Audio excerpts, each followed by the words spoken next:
Hey everyone, this is Mike, and I'm here with Isaac, Hello. and we're here to discuss some video games. More specifically, we're here to discuss GTA 6. Now, this is a game that has been very hyped with a lot of money going into it, and the anticipation is just building and building, and there's so much being put into this game, so much so that one industry veteran is saying that GTA 6 will be the first quintuple A video game. Now, I'm not too sure what that's supposed to imply, but we're definitely gonna get into it very soon. But before we do, please rate, comment, and subscribe. Now, stated in an article from GameSpot, it's just bigger than anything else, both in the scope and scale of the game and the kind of cultural impact that it has. Now, leading us into this topic, Isaac has some words. Did it. That's all, folks. Yeah. So, basically sending me up. Basically, this came from Devolver Digital's co-founder Nigel Laurie. Basically, and I'm going to paraphrase the quote. Basically, what you said. There's basically triple A gaming that everybody's so found and happy about, and then there's quadruple A gaming, which that's a term that I've never even heard being used, but thank you, Yels Galmont from Ubisoft. Yes. But in this article, I think he was talking with IGN. I'm not honestly too sure, but then he basically goes and say that GTA 6 will be the quintuple A game that could set the industry ablaze due to its size and its scope, which it's usually it feels so important to throw out these big huge game labels out there in scope. But it was also kind of interesting why the industry is so big and throwing on these labels too. And I was kind of curious to find out where this triple A label gaming came from, and I was actually asking you, do you know where it originally started from? No, I don't. So, doing my little bit of my research, the triple A label itself actually comes from the financial industry, and essentially, it's usually focuses on bonds. Basically, meaning in terms of investments, bonds tend to be the most safest form of investment, but the lower end risk because of treasury interest doesn't affect anything in terms of interest within the financial world. Eventually, the game industry took that label and simply applied it to game, basically stating on size, on scope, on development, on budget. So that's kind of where we get the triple A label that's being applied to the gaming industry, which is fun. So now, we sit down, we've talked about how the industry right now is in kind of in a desperate spiral and try to justify its constant use of bloated budgets, overscaling and under delivering in certain areas of the industry right now.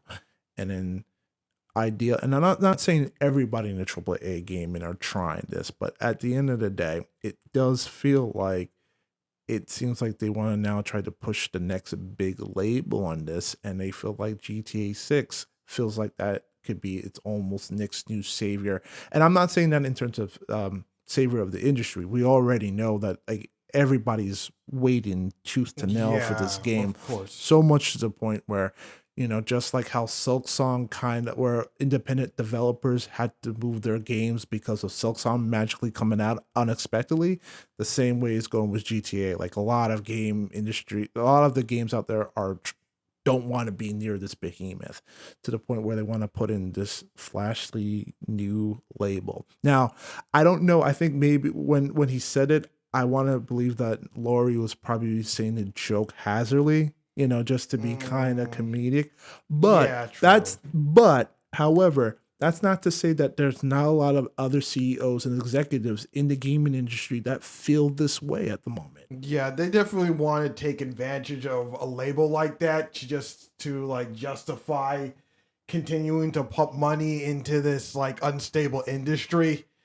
and just keep trying to like milk people for all they're worth with trying to get like more money out of their pockets, because a lot of people are still banking on GTA 6 to be that big expansive game to justify like $80 to $90 like sales, like, you know, like Oh yeah. prices. And I do think that a game like GTA 6 is going to get away with it, because it's definitely way too anticipated to fail. And the fact that they're like, you know, delaying the game to make sure that the game actually runs on launch, and perhaps really like, you know, edit some content out in and out.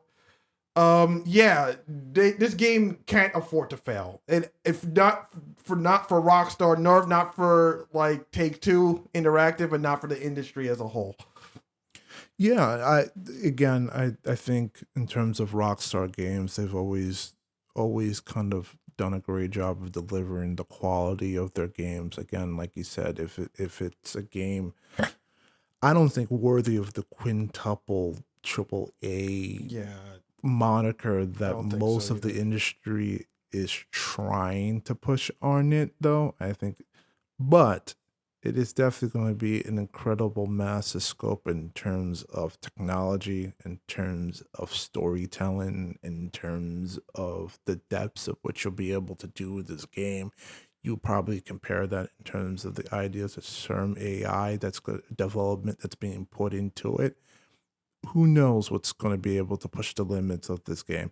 And it's also kind of interesting and funny too, because for the longest period of time, I've always kind of looked at it, is there visually, is there any further can these games go? And it just seems like almost every generation, it always tends to surprise me in how they are able to kind of push that next inch.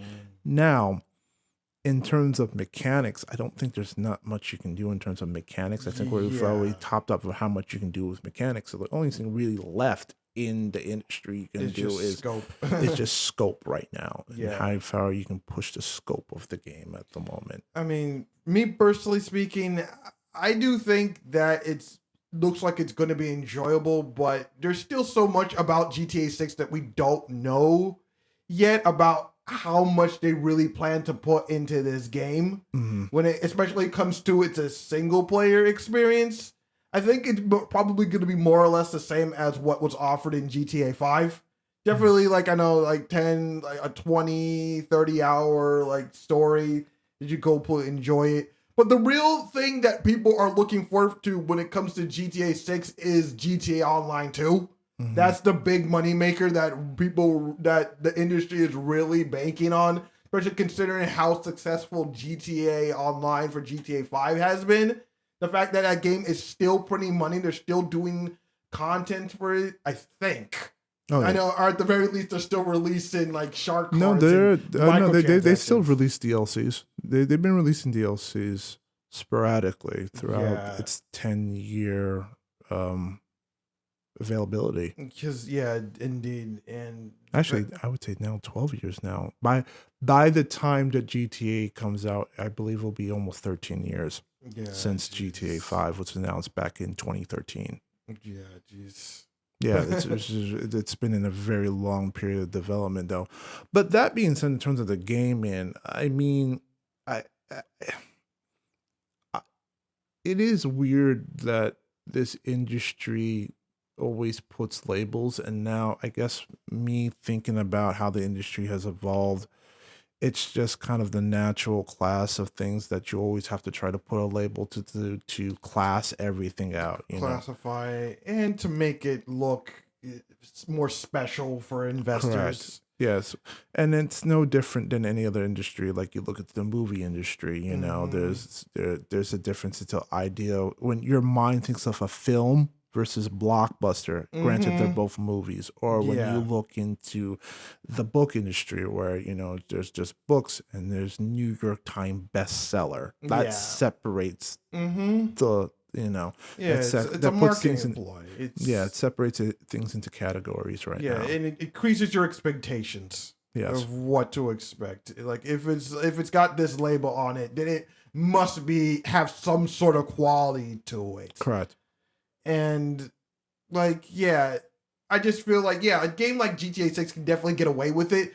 But then you feel like other companies are going to try to manipulate this for games that are not on the same level as Oh, correct, GTA of 6. That's course. the big issue. That's the big worry that I have with these labels. Because, like, it's like, because obviously there's nothing to stopping the industry from labeling anything as whatever they want. Because again, like as you mentioned, Yves Guillemot from Ubisoft saying that Skull and Bones is a quadruple A game when it clearly wasn't. It's never even did it even come out? Did the game Yeah, it finally did. come out? In fact, it came out. It is like I nobody don't gave a remember. damn. Like it was such a forgettable game. Of course, yeah. With the development, and that game was. I remember when that game got announced. Wait, what? Oh, around the same time as GTA was still being worked on, right? I don't even know, man. From Ubisoft Singapore. It was such a well, they got money from the Singapore government. correct, and that was the only reason why they never flat out canceled the game. Yeah, they had to. Were obligated to release something. Yeah. Because hey, if you're gonna be here in our country and we're gonna give you money, you're obligated to meet especially for the investors. The investors, like, you had to finish this project. You could not cancel it.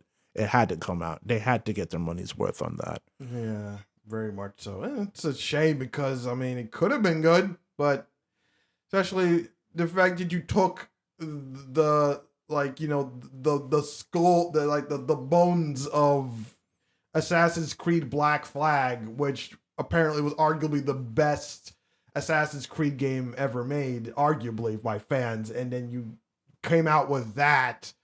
It's just like, like, what are you doing? No, it was very it was very disappointing because everybody loved the naval combat, the ship combat to the game too, which was kind of a build on Assassin's Creed 3. How they managed to build onto that idea too. No, it was really it was Assassin's Creed 4. The Black Flag was 4. 4, but the naval combat was introduced in Assassin's Creed 3. Was it? Yes. Oh, they looked into that. 4 expanded on it. I see. Yeah, and that's why everybody felt like it was one of the better games to be able to do both, to bring both the naval combat and the assassin gameplay element to it. But yeah, though. But you know what? It's again, I know I'm just not big on these labels, man. I'm totally not. Maybe back when we were more younger, and I wouldn't say less gullible of the industry, because again, back in the day when the industry was started, man, it just seemed like everybody was just making games. Everybody was being experimental. I feel like we really didn't start to see that separation in categories until maybe 1996 for me. And a couple of those games, I think we sat down and mentioned one of those games that we could sit down and say was a AAA game back at its time, probably was Zelda Ocarina of Time for its big scale and scope. And then I think you mentioned one of the Metal Gear Solid. Yes. Metal Gear Solid for its movie like presentation. Correct. Yep. Which was an incredible time for its day. Like it combined it. You had that James Bond / Mission Impossible element into a game, and then maybe another game that maybe comes across to be back in the day was SquareSoft, now Square Enix, Final Fantasy VII too, with its big scope in terms of being able to tell storytelling and stuff like that, as well as adding cutscenes and stuff like that as well. Yeah, very much so. But it feels like it's just like today. It just feels like when you have these labels of like AAA, it feels like it's just like, like again, Hollywood blockbuster, where you expect a big bombastic game with all the bells and whistles and an insane amount of like visual polish and whatnot. But it's just like it could, and yes, it could have that, but doesn't mean like the overall experience will be like enjoyable. And it's just, for most people, it feels like AAA is just like, how much is this game going to nickel and dime me? Yeah, no, that's also the sad situation about it too. Yeah, I agree. But anyway, what do you think about the topic here? What do you think about GTA being the first quintuple A video game, according to the co-founder of Devolver Digital? Do you feel that it fits? Do you feel that it doesn't fit? Let us know. And if you like what we do here, please rate, comment, and subscribe. I'm Mike with Isaac, and we are saying peace.